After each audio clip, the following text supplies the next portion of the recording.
ഈ ഒരു ഐറ്റത്തിന്റെ ട്രെൻഡും കാലൊക്കെ കഴിഞ്ഞെങ്കിലും ഇപ്പോഴും ഈ ഒരു ഐറ്റം അന്വേഷിച്ച ഒരു ഹോട്ടലുണ്ട് കേട്ടോ നമ്മുടെ നാട്ടിൽ. ഒരു ചെറിയ ഹോട്ടലാണ് കേട്ടോ. വേറൊന്നുമല്ല, ഇല അൽഫാമാണ്. സ്പെഷ്യൽ മസാല ചുട്ടെടുത്ത കോഴിയുടെ മുകളിലേക്ക് ഇങ്ങനെ തേച്ചങ്ങ് പിടിപ്പിക്കും രണ്ട് സൈഡിലും കേട്ടോ.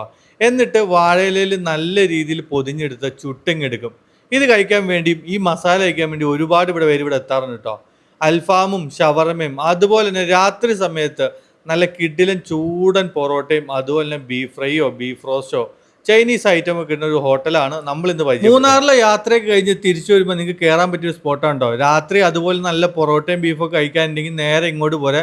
നല്ല ചൂടൻ പൊറോട്ടയും അതുപോലെ നല്ല തേങ്ങാക്കൊത്തൊക്കെ ഇട്ട് ബീഫ് റോസ്റ്റും കിട്ടും കേട്ടോ. അതുപോലെ തന്നെ ഈ മസാലയോട് കൂടിയുള്ള അൽഫാമും അത് ഇലയിൽ പൊള്ളിച്ചെടുത്ത് ഒരു പൊറോട്ടയോ കുബൂസോ ആ മയൺസ് കൂട്ടി അങ്ങ് പിടിക്കുന്നുള്ള സംഭവം വേറെ ലെവലാവും. അപ്പൊ ഈ സ്പോട്ട് ഒന്ന് ഓർത്ത് വെച്ചാൽ നമ്മുടെ കോതമംഗലം പെരുമ്പാ റോഡിൽ ഇരുമലപ്പടിക്കാണ് മെസ്ബാൻ റെസ്റ്റോറൻറ്റ്. ചെറിയൊരു ഹോട്ടലാണ്. അപ്പൊ നമ്മുടെ പേജ് ഒന്ന് ഫോളോ ചെയ്യാൻ മറക്കണ്ട.